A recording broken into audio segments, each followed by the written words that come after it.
दोनों को अपने हाथों से मसल कर रख देता। आपने उन्हें क्यों जाने दिया असुर गुरु? क्यों? अपने वचनों से अपनी मूर्खता का प्रदर्शन मत करो शुंभ। महादेव पुत्र, प्रथम पूज्य गणेश जी की अपार शक्ति का प्रदर्शन देखकर भी उनके सामर्थ्य को समझ नहीं सके तुम कदापि बंदी नहीं बना पाते उन्हें। तो असुर गुरु क्या करें हम? मैंने और मेरे भ्राता निशुंभ ने घोर तपस्या कर वरदान इसलिए प्राप्त नहीं किया था कि गणेश के भय से हम इस पाताल में छुप कर बैठ जाएं। ज्ञात है हमें गणेश जी के कारण आज हम विजय प्राप्त कर भी पराजित हो गए। अब हमें और विचार करना पड़ेगा और इससे भी बड़ी चाल चलने की योजना बनानी पड़ेगी। उचित है असुर गुरु, आपका कथन उचित है। इस बार हम ऐसी चाल चलेंगे जो गणेश और कार्तिकेय की समझ के बाहर हो, जिस चाल से वो स्तब्ध और निरुत्तर हो जाए। और इस बार हमारी कपट योजना का उनके पास कोई तोड़ ना हो।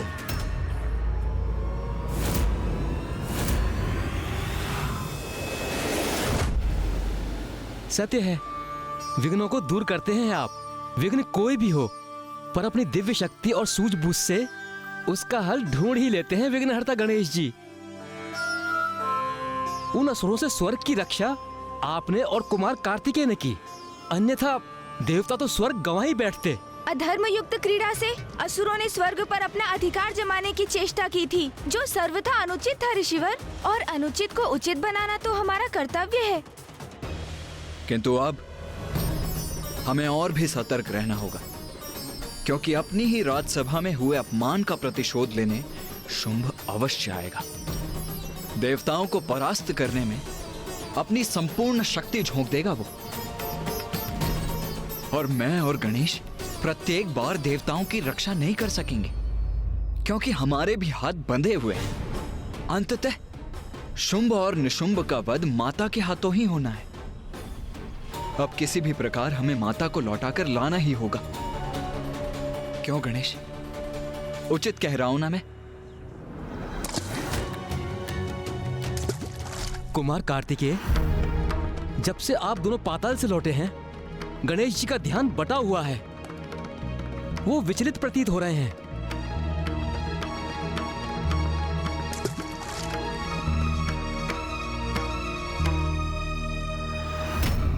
अवश्य ही गणेश को मां का स्मरण हो रहा होगा। कुमार कार्तिकेय, जब माता के दूर होने से मैं ही इतना व्यतीत हो रहा हूं, तो आपके और गणेश जी की पीड़ा का तो अनुमान लगाना भी कठिन है। आप जाइए, गणेश जी को संभालिए। माँ, कहाँ है आप माँ? मुझे रह रहकर आपका स्मरण हो रहा है माँ। आपसे भेंट करने की प्रबल इच्छा हो रही है माँ। आप जहाँ भी हैं, मैं स्वयं आपके पास आ जाऊंगा माँ। बस मुझे एक संकेत तो दीजिए माँ। मुझे बताइए माँ, मैं कहाँ और कैसे पहुँच सकता हूँ आप तक? बताइए ना माँ, बताइए माँ। माँ,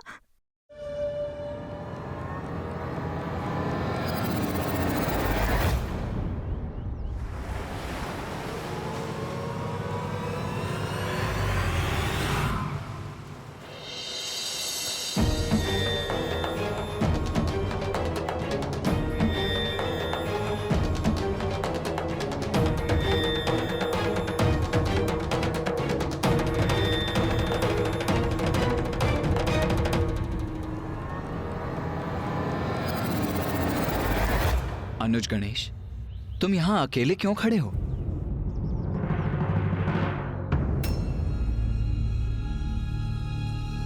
क्या हुआ गणेश? भैया, वो मुझे इस जलधारा में ये क्या देखा था मैंने?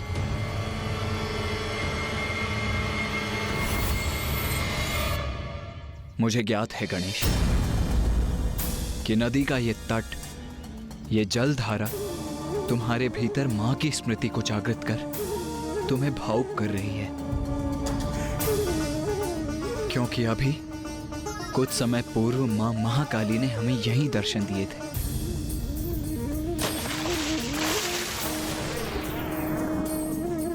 माँ से बिछोह की पीड़ा तो मुझे सता रही है भैया, किंतु मैं आपको ये कैसे समझाऊं कि मैंने अभी कितना विचित्र और रहस्यमय दृश्य इस जलधारा में देखा था। रहस्यमय और विचित्र? ऐसा क्या देखा तुमने गणेश? भैया अभी अभी मैंने देखा कि नहीं, जो मेरी ही समझ के परे है वो भैया को कैसे समझाऊंगा मैं। मुझे अभी इनसे कुछ नहीं कहना चाहिए। गणेश, तुम्हारे समान मां से दूर रहना मेरे लिए भी असहनीय है, किंतु स्मरण रखो अनुज, पिताश्री मेरे और तुम्हारे साथ से अधिक कुछ भी प्रिय नहीं है। यदि वो हमसे दूर हुई हैं, तो इसके पीछे अवश्य कोई बहुत बड़ा कारण है, क्योंकि हमसे उनका ये वियोग तो उन्हें भी अपार कष्ट दे रहा होगा अनुज। हाँ भैया, किंतु फिर भी हमें माँ को ढूंढने का यथासंभव प्रयास करना चाहिए। आज जो पाताल में घटित हुआ उसकी तो हम दोनों ही साक्षी है ना भैया। शुंभ निशुंभ असुर गुरु शुक्राचार्य के मार्गदर्शन में किसी भी प्रकार देवताओं को क्षति पहुंचाने में आतुर है। उन्हें रोकना अति आवश्यक है भैया, और वो माँ ही कर सकती हैं। इसलिए हमें शीघ्र माँ तक ये सूचना पहुंचानी ही होगी। उचित कहते हो तुम। मेरी भी चिंता का कारण यही है। ज्ञात नहीं हम दोनों मिलकर कब तक देवताओं की रक्षा कर सकेंगे। माँ का लौटकर इन असुरों का अंत करना अति आवश्यक हो गया है अनुज। किंतु भैया माँ तो तभी लौटेंगी यहाँ जब हम उन्हें इस विकट परिस्थिति से अवगत कराएंगे। हाँ गणेश, इसीलिए अब अविलंब हमें माँ को ढूंढने का प्रयास आरंभ करना चाहिए। मैं शीघ्र ही दक्षिण की ओर प्रस्थान करता हूँ। तो मैं उत्तर दिशा की ओर जाता हूँ भैया। उचित है गणेश। माँ, आप कहाँ हैं माँ? मेरी पुकार सुनिए माँ। माँ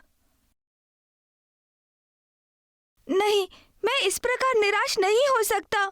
माँ तक पहुँचने का कोई ना कोई उपाय तो ढूंढना ही होगा मुझे। प्रभु, माता को ढूंढना है ना हमें, तो फिर हम यहाँ क्यों रुके? मूषक जी, कदाचित इस प्रकार चारों दिशाओं में घूमकर माता को ढूंढने का कोई लाभ नहीं होगा। उनके निकट पहुंचने के लिए हमें कोई युक्ति ढूंढकर एक योजना बनानी होगी। आप सर्वथा उचित कह रहे हैं प्रभु, किंतु ऐसी कौन सी युक्ति और किस योजना का प्रयोग करेंगे आप? मूषक जी, माँ किसी बड़े प्रयोजन से हमसे दूर गई है, इसलिए उनकी इच्छा के बिना उन्हें ढूंढने के हमारे सभी प्रयास विफल होंगे। उनसे भेंट करने के लिए उन्हें स्वयं हमारे पास आने के लिए बाध्य करना होगा।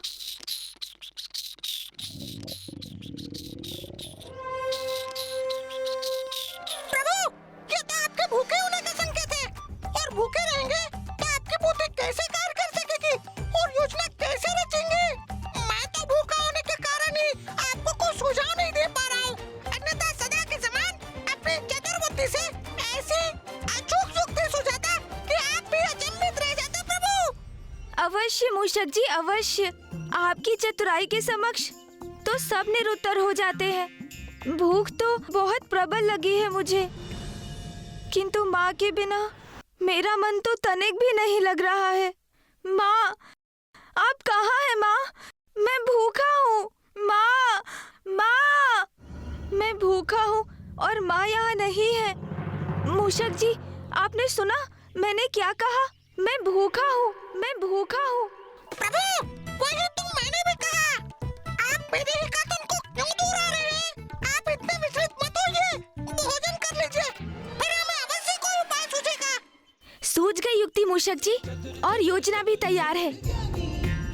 अब आप अपनी चिंता त्याग दीजिए। हाँ प्रभु, कैसे त्याग दूं अपनी चिंता प्रभु? भूखा तो मैं भी हूँ। माँ, मुझे भूख सता रही है माँ, किंतु जब तक आप स्वयं अपने हाथों से भोजन नहीं खिलाएंगी, मैं भोजन का एक और भी ग्रहण नहीं करूँगा माँ।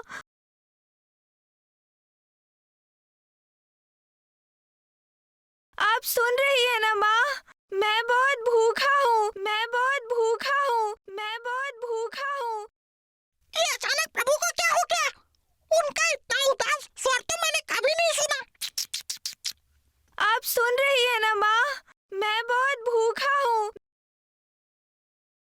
पुत्र गणेश, मेरा पुत्र पुकार रहा है मुझे। मेरा पुत्र भूखा है और अब तो उसने ये हट भी कर लिया। भोजन करेगा तो मेरे हाथों से। पुत्र,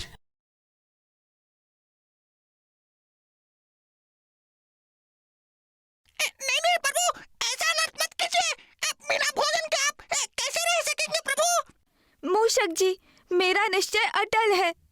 अब तो मेरे मुख में भोजन का एक भी ग्रास तभी प्रवेश करेगा जब स्वयं माँ अपने हाथों से मुझे खिलाएंगी। पुत्र, ये कैसा हट कर लिया है तुमने? योगनियो,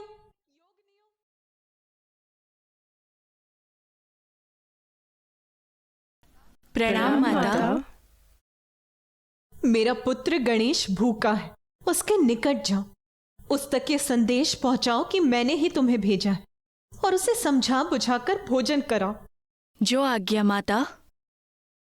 पुत्र गणेश, अपना ये हट त्याग कर भोजन अवश्य करना तुम पुत्र।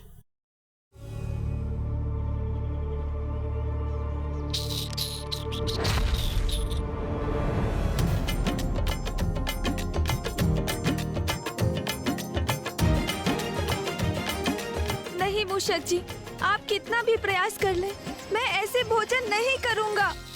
चाहे कुछ भी हो जाए, किंतु आज मैं तनिक भी लालच में नहीं आऊंगा। भोजन तो माँ के हाथों से ही करूंगा मैं।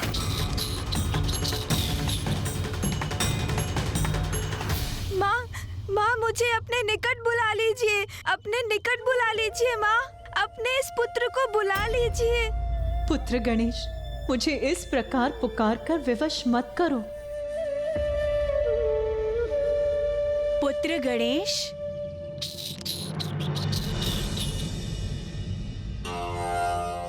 पुत्र, हम 64 योगिनियां तुम्हारी माता के ही अंश हैं। प्रणाम माताओं।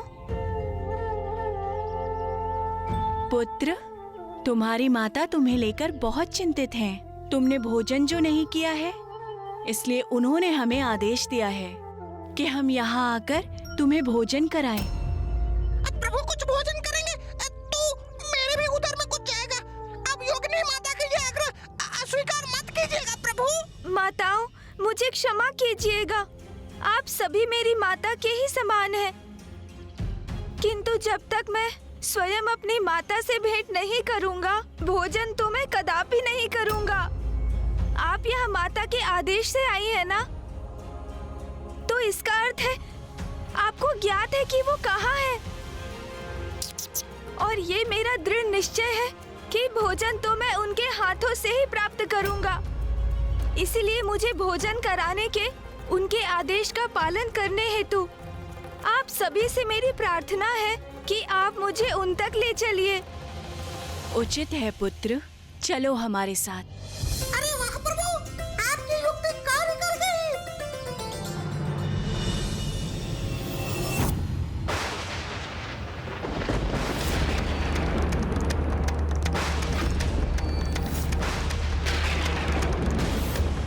ये स्वर्ग के शांत आकाश में अचानक ये विद्युत रेखा कहां से उत्पन्न हो गई?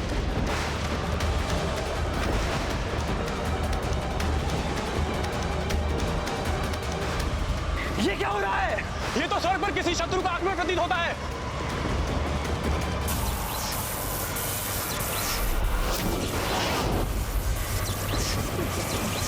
अरे, ये कैसे बंधन में बंध गए हम?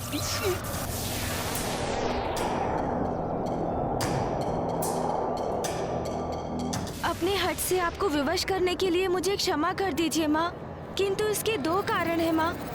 एक, आपसे भेंट करने का मेरा निजी स्वार्थ, और दूसरा जो मेरे स्वार्थ से कहीं अधिक महत्वपूर्ण है, वो है जगत कल्याण माँ।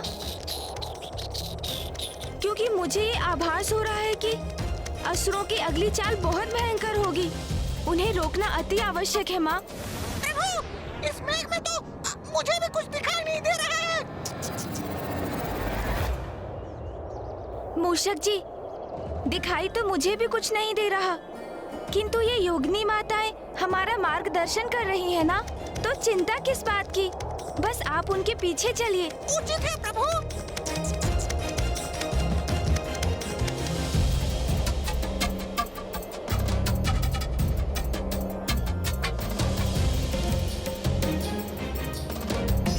अरे, अब तो सब स्पष्ट दिखाई देने लगा।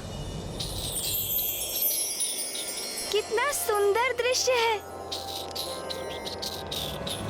विंध्याचल पर्वत, ये मुझे पूर्व में क्यों नहीं दिखाई दिया कि माँ का यहाँ आना तो स्वाभाविक है, क्योंकि माँ ने जब माता कात्यायनी का रूप लिया था तो वो साधना करने यहीं तो आई थी। मूषक जी, माताएं नीचे उतर रही हैं, अब हमें भी उनके पीछे जाना चाहिए। उचित है प्रभु।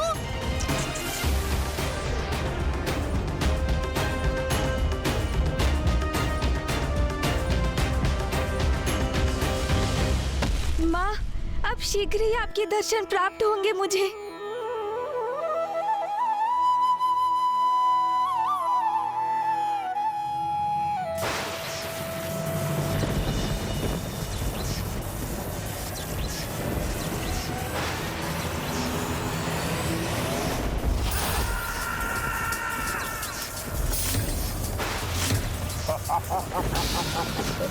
भ्रातामुंड, कितना आनंद आ रहा है इन स्तब्ध और आतंकित देव प्रहरियों को देखकर। हाँ भ्राता, ये तो मात्र आरंभ है। इसका अंत तो तब होगा जब इंद्र और अन्य सभी देवता हमारी असुर सेना के सामने घुटने टेक देंगे।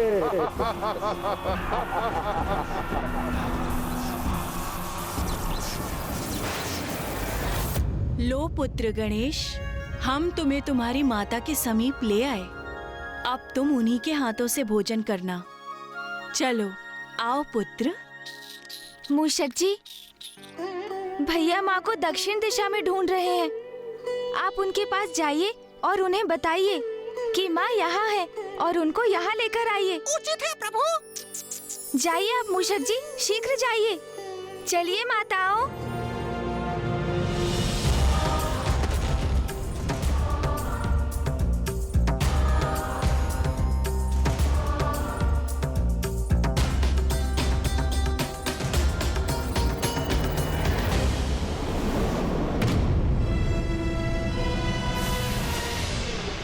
ये क्या? ये तो जैसे योगिनी माता इस पार से उस पार चली गई। ओह, प्रतीत होता है यहाँ ये अदृश्य द्वार है। माँ अवश्य उसके दूसरी ओर होंगी, अर्थात बस कुछ ही क्षणों में मैं माँ के निकट पहुँच जाऊंगा।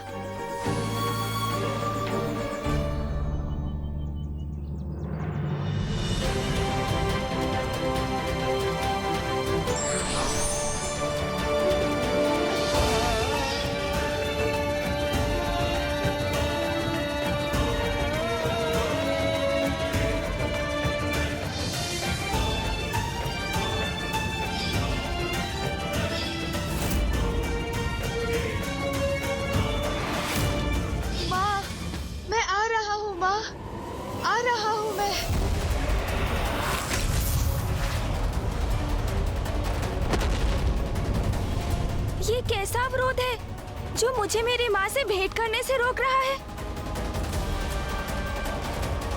इससे पूर्व असुर किसी नवीन कुटिल योजना को मूर्त रूप दे, उससे पूर्व ही मुझे हर अवरोध को पार करके माँ से मिलना होगा, अन्यथा बहुत विलंब हो जाएगा। माँ के लिए पुत्र का व्याकुल होना स्वाभाविक है, किंतु पुत्र के लिए ये आवश्यक है कि वो उनकी भावना और उद्देश्य को भली भांति समझे। For more updates, subscribe to our channel, click the show links and enjoy watching the videos.